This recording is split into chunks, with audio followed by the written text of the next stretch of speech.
Logos ministry या चॅनलमध्ये आपणा सर्वांचे हार्दिक स्वागत आहे।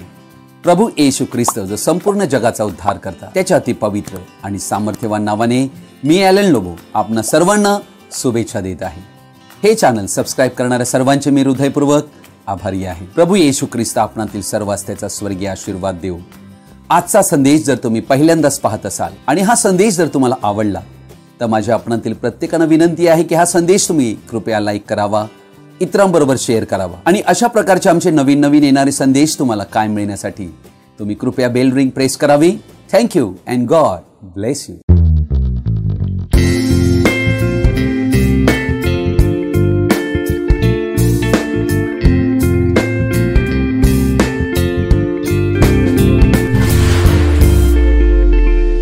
आज आम्ही एका महत्त्वाच्या विषयाकडे आमचं लक्ष लावणार आहोत आणि त्या विषयाला मी शीर्षक देऊ इच्छितो अँड अपॉर्च्युनिटी, म्हणजे संधी। देव आम्हा प्रत्येक मनुष्याच्या जीवनामध्ये वेगवेगळ्या प्रकारे, वेगवेगळ्या स्थितीत, आमच्या जीवनाच्या वेगवेगळ्या टप्प्यात आमच्या जीवनामध्ये संधी देत असतो। अर्थात हे देवाचे प्रेम आहे, कारण देव आमच्यावर प्रेम करीतो आणि आमच्यावर कृपा करीतो हे दाखविण्यासाठी तो आमच्या जीवनामध्ये कार्य करीत असतो। त्या संधीचा आम्ही वापर करणे ही आमची जबाबदारी असते।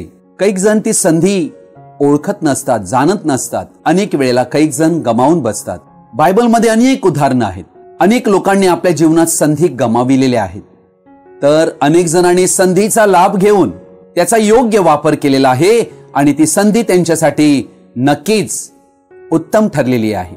आम्ही काही गोष्टीचा अभ्यास करणार आहोत, म्हणून आपणातील प्रत्येकांना माझी विनंती आहे की आजचा हा संदेश आपण सर्वजणांनी ध्यानपूर्वक आणि शेवटपर्यंत आवर्जून पाहावा। God bless you. इफिसकरास पत्राचा 3 अध्याय आणि याचं 20वं वचन मी आपणापुढे वाचत आहे। जास्तीत जास्त अर्थात आपल्या मागण्या किंवा कल्पना या पलीकडे आपल्यामध्ये कार्य करणाऱ्या शक्तीप्रमाणे अधिक्याने कार्य करावयास जो समर्थ आहे त्याला मंडळीमध्ये व ख्रिस्त येशूच्या ठाई पिढ्यानपिढी युगानयुग गौरव असो, आमेन। प्रभू या वाचलेल्या त्याच्या पवित्र वचनावर आपला स्वर्गीय आशीर्वाद देवो आणि आम्हा सर्वांना या वचनांनी तो आशीर्वादित करो, आमेन। प्रियजन हो, या ठिकाणी आम्ही ही गोष्ट पाहत आहोत। आम्ही जी कल्पना करीतो किंवा देवापुढे आमच्या मागण्या ठेवतो, देवाचं वचन म्हणते या पलीकडे आपल्यामध्ये कार्य करणाऱ्या शक्तीप्रमाणे संधी निर्माण करीत असतो आणि ही संधी जी असते ही आमच्यासाठी फारच मौल्यवान असते। आमच्या जीवनाचा पालट त्यामध्ये असतो, आमच्या जीवनाला एक वळण ती देऊन जाते आणि म्हणून आम्ही या संधीकडे आमचं लक्ष देणं फार गरजेचे असते। आज आम्ही आमचं लक्ष या विषयाकडे देत आहोत, एक संधी। अर्थात संधी म्हणजे काय? संधी म्हणजे परिस्थितीला अनुकूल क्षण जेव्हा काहीतरी घडू शकते। संधी म्हणजे वेळ आणि परिस्थिती जिथे काहीतरी केली जाऊ शकते। पवित्र शास्त्र बायबलमध्ये आम्हाला अनेक दैवी संधीचे उदाहरण आढळते। काही लोकांना संधी मिळाली परंतु त्यांनी त्याचा वापर केला नाही आणि काहींनी तर संधी गमावली। काही उदाहरणं आपल्या पुढे मी मांडण्याचा प्रयत्न करणार आहे।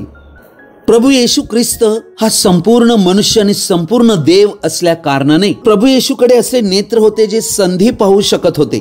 तो संधी पाहत असे व तो क्षण जाणत असे। प्रियजन हो, देवाच्या संकल्पामुळेच दैवी संधी आमचा शोध करत आमच्याकडे येत असते, हे लक्षात घ्या। अर्थात एक आध्यात्मिक व्यक्तीकडे ती दैवी संधी येत असते। योहान शुभवर्तमान याच्या 4थ्या अध्यायामध्ये आम्हाला एक शमरोनी स्त्री आढळत आहे आणि ती पाणी काढण्यासाठी आलेली आहे एका याकोबाच्या विहिरीजवळ आणि येशू ख्रिस्त त्या ठिकाणी आलेला आहे। अर्थात येशू ख्रिस्ताला माहित आहे या स्त्रीच्या जीवनामध्ये काय स्थिती आहे। येशू येथे एक जीव जिंकण्यासाठी आला होता आणि आता तिच्यासाठी एक दैवी संधी उपलब्ध होत आहे। अर्थात ती याकोबाच्या विहिरीजवळ पाणी काढण्यासाठी आलेली आहे आणि तिची भेट प्रभू येशूशी होते। किती हे सुंदर चित्र आहे। ती 2 पाण्याचे घडे डोक्यावर घेऊन आली असेल नेहमीप्रमाणे। ही स्त्री त्या ठिकाणी सकाळी 11 वाजता आलेली आहे आणि ही वेळ डिवाइन अपॉइंटमेंट, दैवी वेळ ठरलेली होती। तिला पाणी हवं आहे म्हणून ती विहिरी जवळ आलेली आहे, जेव्हा कोणी स्त्रिया तिकडे नसतात अशा वेळेला ती आलेली आहे। संध्याकाळच्या वेळेला बहुधा स्त्रिया पाणी काढीत असतात, परंतु कोणी लोक नसताना ती तेथे येत असे, कारण त्यावेळेला तेथे कोणाशी काही गाठभेट होणार नाही कारण ती खूप प्रसिद्ध होती, ती गरीब स्त्री होती. ही गोष्ट कोणीही यहुदी करू शकत नव्हता. ही स्त्री दुःख भोगांतून जात होती, निराशा, खिन्नता यांतून ती जात होती. तिला समाजाकडून, स्त्रियांकडूनही नाकारण्यात आलेले होते. ही स्त्री शमरोनी स्त्री आहे. हिचं नाव या ठिकाणी दिलेलं नाही. तेथे कोणीच नसणार व अचानक ते पाहते की तेथे कोणी एक पुरुष बसलेला आहे. तिला वाटले असेल, अरे हा इथे कुठे आलाय? हा पुरुष यहुदी आहे आणि तो पाणी मागतोय. येशू तिच्याकडे पाणी मागत आहे आणि ती म्हणत आहे की मी शमरोनी स्त्री असता माझ्याजवळ आपण पाणी कसे काय मागता? तो आम्हाला आढळते की यहुदी व शमरोनी लोकांत परस्पराबद्दल द्वेष भावना होती. फार उच्च कोटीला ती द्वेष भावना पोहोचली होती. म्हणून ते एकमेकांबरोबर दळणवळण ठेवीत नसत. यहुदी लोक शमरोनी लोकांना घाणेरडे समजत. या यहुदी लोकांमध्ये कडूपणा फार भरला होता. कडूपणा फार वाईट असतो. तो आमचे आध्यात्मिक आशीर्वाद लुटून नेतो. जिथपर्यंत आम्ही त्यातच राहतो. आम्ही आमचा आनंद, शांती व स्वतंत्रता हरवून बसतो. परंतु प्रभू येशूचा दृष्टिकोन तसा नव्हता. त्याच्यात कडूपणा नव्हता. कारण प्रभू येशूकडे शमरोनी लोकांविरुद्ध एकही दोष देण्यासारखे काहीच नव्हते. समाजांतून बहिष्कृत केलेल्यांची काळजी देवाला आहे. ही शमरोनी स्त्री, हिला तिच्या पापी जीवनामुळे, वंशामुळे निकृष्ट लेखण्यात येत होते. परंतु येशूला तिच्या तारणाची गरज दिसत होती. म्हणून येशूने यहुदी लोकांच्या संस्कृतीचे सर्व नियम तोडले व नाकारलेले, कमी लेखलेले यांना स्वीकारले. अशा या शमरोनी लोकांची एकमेव आशा आणि त्यांचे भविष्य व तारण येशू ख्रिस्त होता. परंतु येशू ख्रिस्त तिच्या जीवनामध्ये एक संधी तिला देत आहे, तारणाचा मार्ग तिला देत आहे, अनंत जीवन मिळणारं पाणी तिला देऊ इच्छित आहे. आणि या स्त्रीच्या जीवनामध्ये ही एक अद्भुत संधी आहे. अर्थात ही पापी होती खरी आणि ती शमरोनी होती, परंतु येशू या ठिकाणी या स्त्रीच्या जीवनामध्ये अनंत जीवन, जीवनाचं पाणी देण्यासाठी एक संधी शोधत आहे. येशू लगेच तिला आत्मिक उत्तराने बोलण्यास सुरुवात करीत आहे. ती बाई विहिरीकडे आली होती, परंतु येशूकडे अजून एक विहीर होती जी तो तिला देऊ इच्छित होता. येशू तिला खूप खोल सत्याचे आध्यात्मिक ज्ञान देत होता. जिवंत पाण्याचे वरदान देण्याविषयी येशूने बोलण्यास सुरुवात केली. येशूने तिला उत्तर दिले. वचन 10, देवाचे दान म्हणजे काय आणि मला प्यावयास पाणी दे असे तुला म्हणणारा कोण आहे? हे तुला कळले असते तर तू त्याच्याजवळ मागितले असते आणि त्याने तुला जिवंत पाणी दिले असते. अर्थात येशू ख्रिस्त जिवंत पाणी देण्यासाठी या स्त्रीच्या जीवनामध्ये ही संधी देत होता. ती म्हणाली, महाराज पाणी काढवायला आपल्याजवळ पोहरा नाही, विहीर तर खोल आहे, मग हे जिवंत पाणी आपल्याजवळ कुठून? अर्थात आमचा पूर्वज याकोब यांनी ही विहीर आम्हाला दिली. तो स्वतः, त्याचे मुलगे, त्याची गुरेढोरे हिचे पाणी पित असत. यांच्यापेक्षा आपण मोठे आहात काय? येशू कोण आहे हे तिला माहित नाहीये. तिच्या उत्तरानंतर तो धीर धरून होता. येशूचे बोलणे तिला समजत नव्हते. तिने तारणाचा संदेश पाण्याविषयीचा ऐकला होता. येशूने तिला उत्तर दिले, जो कोणी हे पाणी पिईल त्याला पुन्हा तहान लागेल, परंतु मी देईन ते पाणी जर कोणी पिईल त्याला कधीही तहान लागणार नाही. जे पाणी मी त्याला देईन ते त्याच्यामध्ये सार्वकालिक जीवनासाठी उपळत्या पाण्याचा झरा असे होईल. ती स्त्री त्याला म्हणाली, महाराज मला तहान लागू नये आणि मला पाणी काढायला मला येथवर येणे भाग पडू नये, म्हणून ते पाणी मला द्या. आतापर्यंत येशू तिच्या बरोबर बोलत आहे आणि तिला ते पाणी विहिरीतलंच पाणी वाटत आहे. आणि येशू तिच्या बरोबर आध्यात्मिक पाण्याबद्दल बोलत आहे. तो तिला म्हणाला, तू जाऊन आपल्या नवऱ्याला बोलावून आण. अर्थात येशू ख्रिस्ताने एक कुऱ्हाड तिच्या जीवनात जेथे मूळ आहे पापाचं तेथे मारलेली आहे. आणि ती म्हणाली, मला नवरा नाही. येशूने तिला म्हटले, मला नवरा नाही हे ठीक बोललीस, कारण तुला 5 नवरे होते ना, आता जो तुझ्या बरोबर आहे तो तुझा नवरा नाही, हे तू खरे सांगितलेस.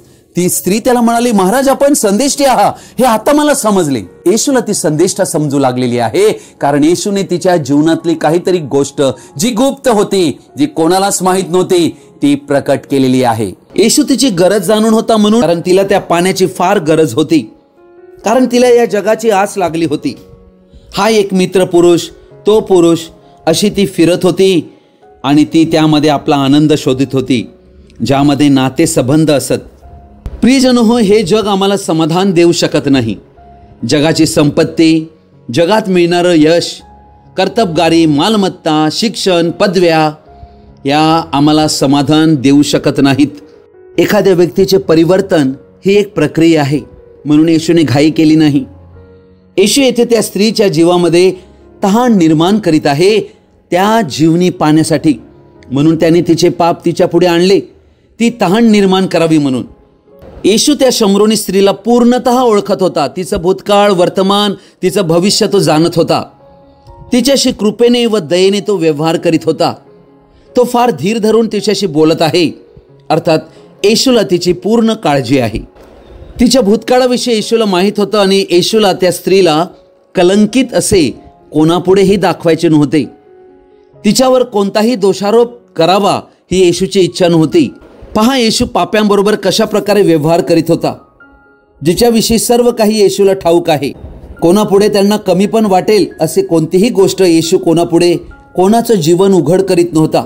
लोक म्हणूनच पश्चाताप करीत असत, देवाच्या चांगुलपणामुळे. कारण देवाकडे कोमलता व सौम्यता आहे जी पाप्यांना त्याच्याकडे ओढते. आणि त्यावेळेला आम्ही पाहत आहोत येशू तिच्या बरोबर बोलत आहे. येशूला तिच्या पापाविषयी जाणीव असूनही येशूने तिच्या पापाबद्दल त्या ठिकाणी काहीच म्हटलेलं नाही. कारण देव प्रत्येक व्यक्तीला एक संधी देतो पापांतून बाहेर येण्यासाठी. पश्चाताप त्यांनी करावा, देवाजवळ वळावे. म्हणून देव प्रेमळ प्रकारे पापी मनुष्यांना हाताळत असतो. देवाचं प्रेम फार अनमोल आहे, फार महान आहे. त्या प्रेमाने तो आमच्याशी वर्तत असतो. अर्थात 4 नवऱ्यांना तिने सोडले होते आणि 5वा जो तिच्या बरोबर होता तोही तिचा नव्हता आणि याविषयी तिला काही पश्चाताप नव्हता. ही गोष्ट आणि आपली लाज लपविण्यासाठी ती त्या विहिरीजवळ अशा वेळेला येत होती. प्रभू येशूने सौम्यतेने तिला तिचे पाप दाखविले. म्हणूनच ती 29व्या वचनात म्हणते, जे सर्व मी केले ते ज्याने मला सांगितले.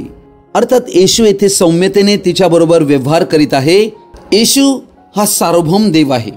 तो आमच्या हृदयात पाप एकदम सहज पाहतो. त्याला आमच्या इच्छा माहीत आहेत, तरीही तो आमच्यावर प्रेम करीतो. आमच्या वाईट इच्छांनाही तो आश्चर्यचकित होऊन घेत नाही, तर तो आमच्याकडून समेट अपेक्षितो देवाबरोबर.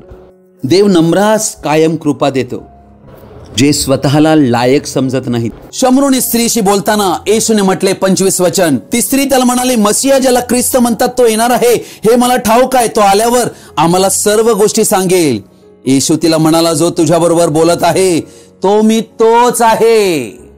येशूने आपल्या स्वतःला प्रकट केले आणि ज्या वेळेला प्रकट केले इतक्या शिष्य आले. येशू आपल्या स्वतःची ओळख देत आहे की मीच मसीहा आहे. आणि ही गोष्ट एकदम स्पष्टपणे प्रभूने बोललेली आहे.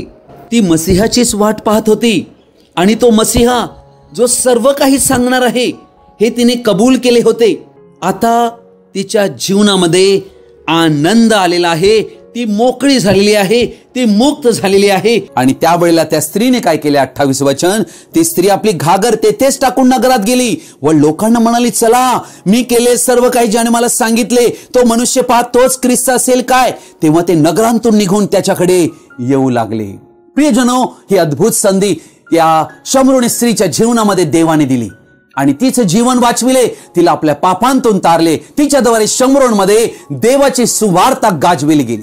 ती पळून गेली नाही, ती नगरात गेली आणि जे काही मी केले ते सर्व ज्याने मला सांगितले त्या माणसाला पहा, तोच ख्रिस्त आहे ना. प्रियजनो, परिवर्तन हे देवाचे कार्य आहे आणि हे संधीद्वारेच लाभत असते. प्रभू येशू येथे मनुष्य प्रकृतीप्रमाणे वागताना दिसत नाही.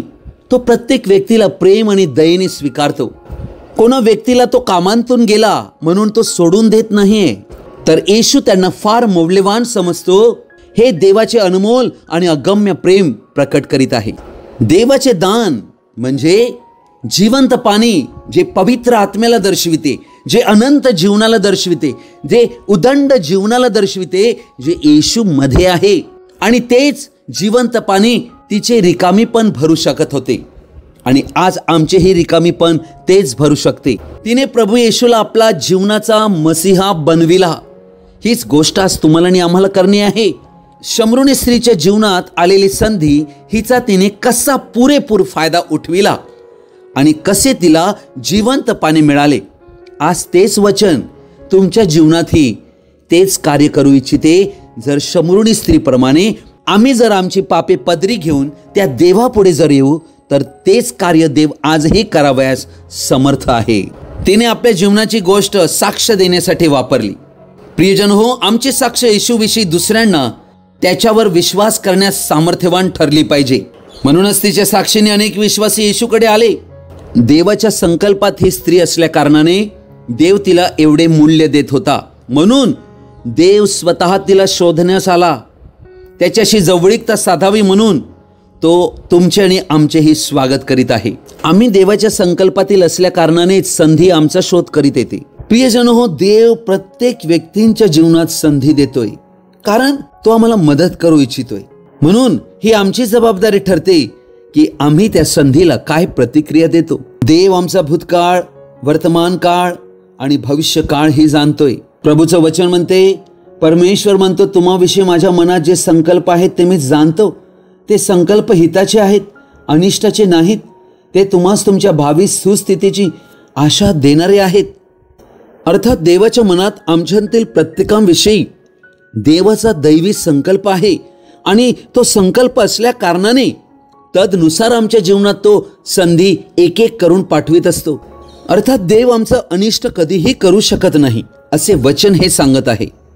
ही गोष्ट आम्ही समजून घेतली पाहिजे, कारण इफिसकरस पत्र 2:10 म्हणते, आपण सत्कृत्य करावी म्हणून ख्रिस्त येशूच्या ठायी निर्माण केलेले असे आपण त्याची हस्तकृती आहोत. आम्हाला जे नवीन सृष्टी बनविलेली आहे, येशू ख्रिस्ताच्या ठायी आम्हाला निर्माण केलेली आहे, तर आमच्याद्वारे सत्कृत्य घडावी म्हणून ही देवाची योजना आमच्यासाठी आहे. ती सत्कृत्य आचरित आपण आपला आयुष्यक्रम चालवावा म्हणून देवाने ती पूर्वी योजून ठेवली. अर्थात देवाची योजना आमच्याविषयी अगोदरपासूनच आहे हे आम्ही समजायला हवे. अर्थात हे देवाचं वचन आम्हाला कळवित आहे की देवाने अगोदरच आमच्या जीवनाचे टप्पे, स्टेजेस ठरविलेले आहेत. आमच्यासाठी, आमच्या परिवारासाठी, आमच्या आर्थिक जीवनाबाबत, आमच्या नोकरी संबंधाने, आमच्या नातेसंबंधाने, आमच्या आध्यात्मिक जीवनातील हर एक घटकाविषयी सर्व देवाने अगोदरच ठरविलेलं आहे. जे व्यक्ती दैवी संधीशी जोडले जातात ते आशीर्वाद पावतात, त्यांचे परिवर्तन होते, त्यांना बढती मिळते, त्यांची वाढ होते, ते अधिक पुष्कळ पटीने फलद्रूप होतात आणि आशीर्वाद पावतात. जर अजूनपर्यंत हे चॅनल तुम्ही सबस्क्राईब केले नसेल तर आपणाला कृपया विनंती आहे की हे चॅनल तुम्ही सबस्क्राईब करावे, इतरांना तुम्ही शेअर करावे. Thank you and God bless you. मत्ती शुभवर्तमान 19 अध्यायामध्ये 16 ते 22 वचनात आम्हाला एक तरुण व्यक्ती आढळत आहे. हा तरुण व्यक्ती श्रीमंत व्यक्ती आहे. अर्थात आपल्या जीवनामध्ये फार सफलता मिळालेला व्यक्ती आहे. हा फार धार्मिक कुटुंबात वाढलेला व्यक्ती आहे आणि आपल्या कोवळ्या वयामध्येच हा श्रीमंत बनलेला आहे. आणि त्याच्या जीवनामध्ये एक प्रश्न त्याला सतावत होता, सार्वकालिक जीवन मला वतन पाहिजे. प्रियजनो, कदाचित हा विचार तुमच्या मनात आयुष्यात कधी आला नसेल. असा हा एका उत्तम कुटुंबात वाढलेला व्यक्ती होता आणि हा व्यक्ती येशूकडे आलेला आहे, कारण येशूमध्ये काहीतरी त्याने खास पाहिलेलं आहे जे त्याला इतर धर्म पुढाऱ्यांमध्ये बिलकुल दिसलेलं नव्हतं. येशूमध्ये अशी काहीतरी गोष्ट होती जी त्याला आकर्षित करीत होती आणि तो एका योग्य व्यक्तीकडे आलेला आहे आणि योग्य व्यक्तीकडे अनंत जीवनासाठी विनंती करीत आहे. कारण येशू ख्रिस्तच योहान 17:1-2 वचनाप्रमाणे अनंत जीवनाचा धनी आहे. अनंत जीवनाचा मालक आणि धनी येशू ख्रिस्त हाच या संपूर्ण विश्वात आहे. तो योग्य व्यक्तीकडे आला, योग्य प्रश्न विचारला आणि येशूने त्याला योग्य उत्तर दिली. वचन त्याला म्हणते, तर तू जीवनात प्रवेश करू इच्छितोस तर आज्ञा पाळ. तो त्याला म्हणाला, कोणत्या? येशू म्हणाला, खून करू नको, व्यभिचार करू नको, चोरी करू नको, खोटी साक्ष देऊ नको, आपल्या बापाचा व आपल्या आईचा सन्मान कर आणि जशी आपणावर तशी आपल्या शेजाऱ्यावर प्रीती कर. तो तरुण त्याला म्हणाला, मी हे सर्व पाळिले आहे. प्रियजनो हो, या व्यक्तीच्या जीवनामध्ये स्वपरीक्षण, आत्मपरीक्षण करून आपल्या स्वतःला पारखण्यासाठी, आपल्या हृदयात पडताळा पाहण्यासाठी, आपल्यामध्ये असणारी भ्रष्टता आणि पापाचे राज्य हे पाहण्याची कोणताही दृष्टिकोन नव्हता. वरून स्वतःला चांगला तो समजत होता. हीच गोष्ट आज अखिल मानव जातीशी घडत आहे. प्रत्येक जण आपल्या स्वतःला चांगला समजत आहे की मी सगळं पाळत आहे आणि मी एकदम योग्य व्यक्ती आहे. तो तरुण त्याला म्हणाला, मी हे सर्व पाळले आहे, माझ्या ठाई अजून काय उणे आहे? अर्थात त्याच्यातले उणे पण त्याला दिसत नव्हते. हीच तर आध्यात्मिक विकृती आहे. मनुष्य आपल्या स्वतःच्या कर्मांवर आधारित आहे आणि त्या कर्मामुळे स्वतःला तो चांगला ठरवित आहे. देवाला ते व्यक्ती हवे आहेत जे आपल्या स्वतःला देवाकडे मी काहीच लायकीचा नाही आणि पात्र नाही, मस पाप्यावर दया कर, असेच व्यक्ती हवे आहेत. आज ख्रिस्ती जगतामध्ये अनेक वर्षाचा अनुभव घेऊन देखील प्रियजनो हो, परिस्थिती काय आढळत आहे? उधळ्या पुत्राचा वडील भाऊ, तो उधळा पुत्र घरी आला आणि बापाने त्याचा स्वीकार केला, यामुळे तो घरात यायला तयार नाही. बाप त्याला समजवायला आला आणि तो बापाला दोष देऊन सांगत आहे की मी एवढी सेवा केली आणि तू त्याच्यासाठी एवढं सगळं करत आहेस. प्रियजन हो, या ख्रिस्ती जगताचे दोन भागामध्ये विभागणी होते. देव कोणालाही संधी देऊ शकतो. या तरुण व्यक्तीला ही संधी दिलेली आहे, कारण देव फार प्रेमळ आहे. देव म्हणतो मला वाटेल त्याच्यावर मी दया करीन. देव हे सर्व ठरवितो आणि देव अन्यायी नाही. येशूने त्याच्याकडे आपले लक्ष लावले आणि प्रीती केली. येशूची प्रीती सर्वांवर आहे. प्रियजन हो, म्हणूनच त्याने अखिल मानव जातीसाठी आपला प्राण दिलेला आहे. पूर्ण हो पाहतोस तर जा, तुझे असेल नसेल ते विकून दरिद्र्यास दे, म्हणजे तुला स्वर्गात संपत्ती मिळेल, आणि चल माझ्या मागे ये. पण ही गोष्ट ऐकून तो तरुण खिन्न होऊन निघून गेला, कारण त्याची मालमत्ता पुष्कळ होती. प्रियजन हो, या व्यक्तीच्या जीवनात सार्वकालिक जीवन मिळण्याची उत्कृष्ट संधी होती, ती त्याने गमाविली. संधी त्याच्याकडे आली होती. येशू त्याच्याकडे गेला नव्हता, तोच येशूकडे आला होता. परंतु आणि येशूने त्याला अनंत जीवन मिळण्याचा मार्गही दाखविला, परंतु त्या मार्गाचा तो स्वीकार करू शकला नाही. का बरं? कारण त्याच्याकडे जी मालमत्ता होती, संपत्ती होती, ही एवढी मोठी होती की सार्वकालिक जीवन हे काहीच कामाचं नाही, हे त्यांनी त्यावेळेला ठरवलं. प्रियजन हो, तुमच्या आणि आमच्याकडे अनंत जीवनाची संधी जर आज आली तर तुम्ही आणि आम्ही काय करणार आहोत? देव आमच्याकडे पाहत आहे. संधी सर्वांसाठी आहे. काहींनी ती संधी आहे हे ते पाहू शकले नाहीत, ते आंधळे राहिले. तर काहींनी त्याचा पुरा वापर केला. तुम्ही आज आपली संधी गमावू देऊ नका. अनेकांनी संधी गमाविल्यामुळे त्यांना त्याची मोठी किंमत मोजावी लागत आहे. प्रियजन हो, मी हे निरीक्षण केले आहे की जेव्हा कधी आमच्या जीवनात गरज भासते, तेव्हा ती देवाला आमच्या जीवनात येण्याची दैवी संधी असते. ती गरज जेवढी दबावात्मक, तेवढी अधिक संधी आमच्या जीवनात देवाला कार्य करण्यास मिळते. परंतु त्यासाठी देवाच्या वाणीकडे आम्हाला कान देणे गरजेचे आहे. देवाच्या वाणीत आमच्यासाठी काय संदेश आहे तो समजणे गरजेचे आहे. स्वतःच जीवन पारखणे, पडताळून पाहणे गरजेचे आहे. लूका वर्तमान याचा 23 अध्याय आणि याचं वचन 32 मध्ये आम्ही पाहत आहोत. प्रभू येशूच्या बाजूला 2 अपराधी क्रुसावर खेळण्यात आलेले आहेत. वचन 39 पासून मी वाचत आहे. वधस्तंभावर खेळलेल्या त्या अपराध्यांपैकी एकाने त्याची निंदा करून म्हटले, तू ख्रिस्त आहेस ना, तर स्वतःला व आम्हाला वाचीव. येथे आम्ही पाहत आहोत वधस्तंभावर एक येशूच्या डावीकडे व्यक्ती आहे आणि एक येशूच्या उजवीकडे आहे. दोघेही व्यक्ती येथे चोर म्हणून खेळलेले आहेत, गुन्हेगार आहेत, आणि आता ते आपल्या जीवनाच्या शेवटच्या क्षणात पोहोचलेले आहेत. थोड्याच वेळात ते मरण पावणार आहेत आणि आता त्यांच्यासाठी ही शेवटची एक संधी आहे.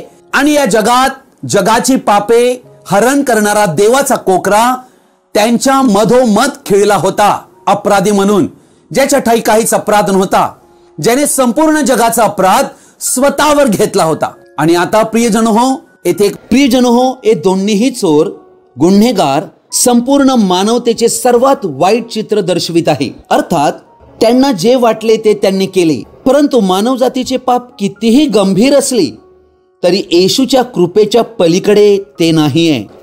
येथे आम्हाला 2 चोर दिसत आहेत, जे सुरुवातीला दोघे मिळून येशूचा उपहास करीत होते, असे वचन मत्तै 27:44 म्हणते. परंतु येथे एक अद्भुत घटना घडत आहे. उजवीकडचा जो चोर आहे त्याला आपल्या स्वतःच्या पापांची जाणीव झाली आहे आणि तो नम्र झालेला आहे. त्याने प्रभू येशूचा अपमान करणे सोडून दिले. त्याला त्याच्या पापांची जाणीव झाली, कारण येशूचे सर्व शब्द त्याने ऐकले होते.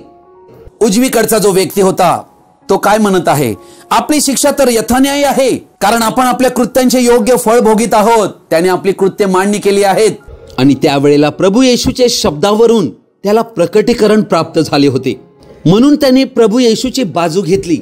पहा काय हा बदल आहे. त्याला देवाचे भय प्राप्त झाले. परंतु दुसरा एक होता जो त्याच चोराचा साथीदार होता, परंतु दुसऱ्याने त्याचा निषेध करून म्हटले, तुलाही ती शिक्षा झाली असता तू देवाला भीत नाहीस काय? परंतु डावीकडच्याला ती शिक्षा मान्य नाही, त्याला निर्दोष मुक्तता हवी आहे, कारण त्याला आपल्या अपराधाची जाणीव नाही. अर्थात दोघांमध्ये एक तारणारा व्यक्ती आहे. या दोघांसाठीही त्याचा प्राण अर्पीला जात आहे. परंतु एक चोर ज्याला येशूविषयी काहीच वाटत नाही, त्याच्याकडे एक संधी होती की त्याला पापक्षमा मिळावी आणि सुखलोक प्राप्त व्हावा. डावीकडचा चोर जो प्रभू येशूची उपासाने थट्टा करीत होता व येशूचे राजेशाही सिद्ध करण्यासाठी त्याला म्हणत होता की तू स्वतः खाली उतरून स्वतःला वाचव आणि मला हे क्रुसावरनं वाचव. अर्थात प्रभू येशूला ते करणे पूर्णतः शक्य होते व स्वतःला क्रुसावरून वाचवून तो त्या चोरालाही वाचवू शकत होता क्रुसावरून. पण त्याने काय फायदा होता? मानव जातीला अनंतासाठी काहीही आशा नाही. फक्त क्रुसावर राहूनच येशू तारण देऊ शकत होता, कारण तो परिपूर्ण अर्पण होता. त्याच्या मृत्यूने आमच्या पापांचे कर्ज फेडले. म्हणूनच प्रभू येशू हा एकमेव मार्ग आहे तारण प्राप्तीचा, उद्धाराचा, संपूर्ण मानवजातीसाठी. असे वचन आम्हाला प्रेषित 4:12 मध्ये आढळते. कारण तारण दुसऱ्या कोणाकडून नाही, कारण जेणेकरून आपले तारण होईल असे दुसरे कोणतेही नाव आकाशाखाली मनुष्यामध्ये दिलेले नाही. लक्षात घ्या, फार सुंदर हे वचन आहे. प्रियजन हो, हे दोन्हीही चोर आयुष्यभर त्यांनी वाईट तेच केले होते, परंतु आता त्यांच्या जीवनाचा असा एक क्षण आला होता की त्यांना माफी पाहिजे होती. उजवीकडचा जो व्यक्ती होता तो काय म्हणत आहे? परंतु याने काही अयोग्य केले नाही. येशूला त्याने क्रुसावर निर्दोष ठरविले. लक्षात घ्या, पापाची मजुरी हा मृत्यू दंड आहे आणि त्यांचे पापे जगाच्या दृष्टीने मृत्यूस लायक होते, परंतु येशूच्या दृष्टीने याची क्षमा आहे. येशूचा मृत्यू हा पापांचे कर्ज फेडण्याकरिता पुरेसा होता. प्रभू येशूने स्वेच्छेने सर्वात क्रूर मृत्यू सहन केला, जेणेकरून तो सर्वात भयंकर पापे पुसून टाकू शकेल. मग तो म्हणाला, हो येशू, आपण आपल्या राजाधिकाराने याल तेव्हा माझी आठवण करा. अर्थात येशूला तो राजा म्हणून पाहत आहे. तो त्याला म्हणाला, मी तुला खच्ची सांगतो, तू आज माझ्याबरोबर सुख लोकात असशील.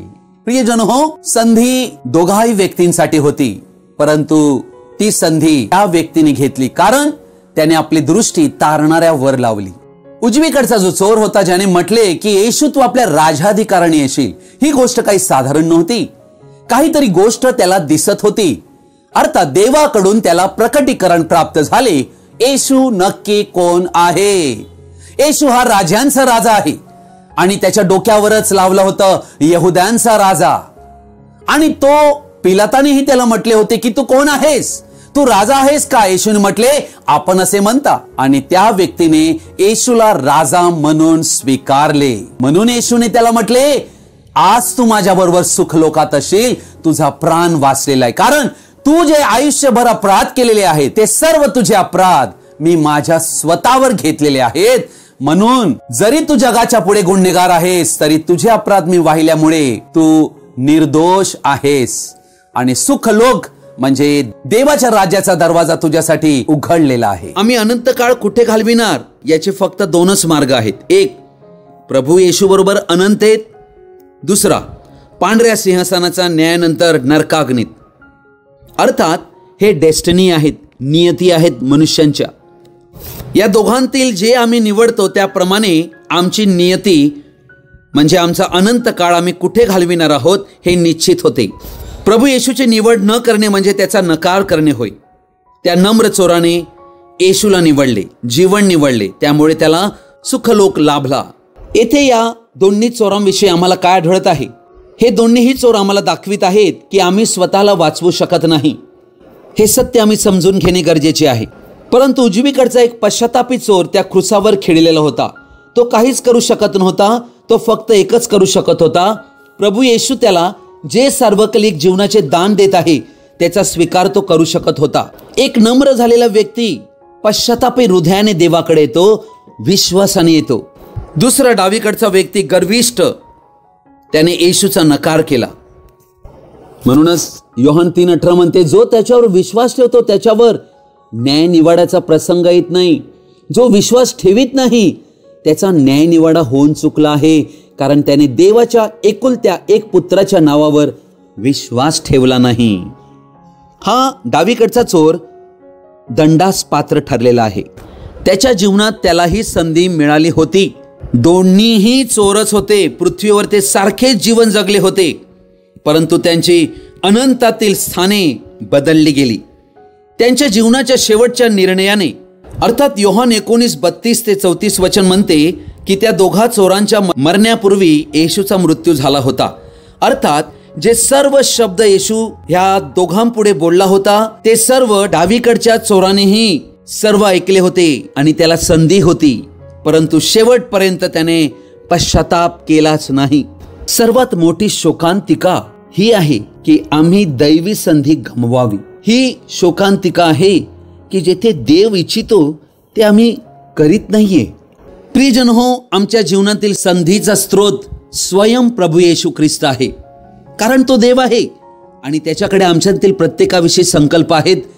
देव आज प्रत्येक व्यक्तीला संधी देतोय, परंतु जेव्हा मनुष्य संधी गमावितो तेव्हा देव त्याच्यावर न्याय आणतो.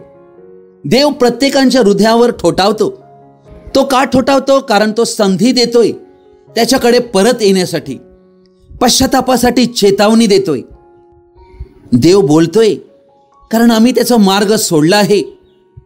तो आमच्यावर जबरी करीत नाहीये, परंतु आमच्या जीवनात दुःख आणतो, संकटे आणतो यासाठी की आम्ही देवाकडे वळावे. संकटाद्वारे, दुःखाद्वारे देव संधी निर्माण करीतो यासाठी की देवाची दया आम्ही ओळखावी. परंतु एक वेळ येते जेव्हा देव ठोठावायचे बंद करीतो. देवाची दया आणि देवाकडून होणारा क्रोधाचा न्याय ह्यामध्ये एक मर्यादा आहे.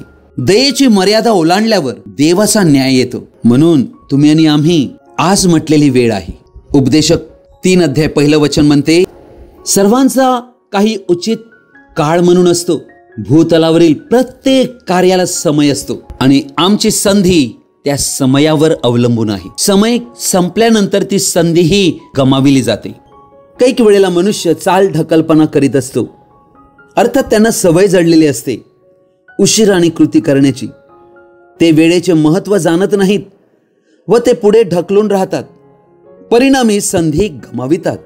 मग योग्य गोष्ट चुकीच्या वेळी करून चालत नाही व चुकीची गोष्ट योग्य वेळेला करून चालत नाही. असे सर्व करून आम्ही आमचा वेळ वाया घालवितो, संधी वाया घालवितो. हे असे का होते? आध्यात्मिक कोमटपणामुळे. अनेक जण कायम सातत्याने संधी गमावित आलेले आहेत, अंजानपणे.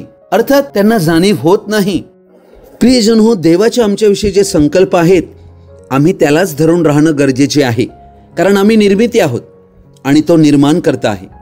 निर्माणकर्त्याकडे आमच्यासाठी उत्तम संकल्प आहे आणि त्या संकल्पालाच आम्ही चिकटून राहायचे आहे, कारण त्यामध्येच आमचे हित आहे. अनेकांनी संधी वाया घालविलेली आम्हाला आढळते. काहींनी तर दुर्लक्ष केले. काही जणांनी संधीचा गैरवापर केला, संधीला योग्य रीतीने हाताळले नाही आणि परिणामी अपयशाच्या चक्रव्यूहात अनेक जण अडकून आहेत.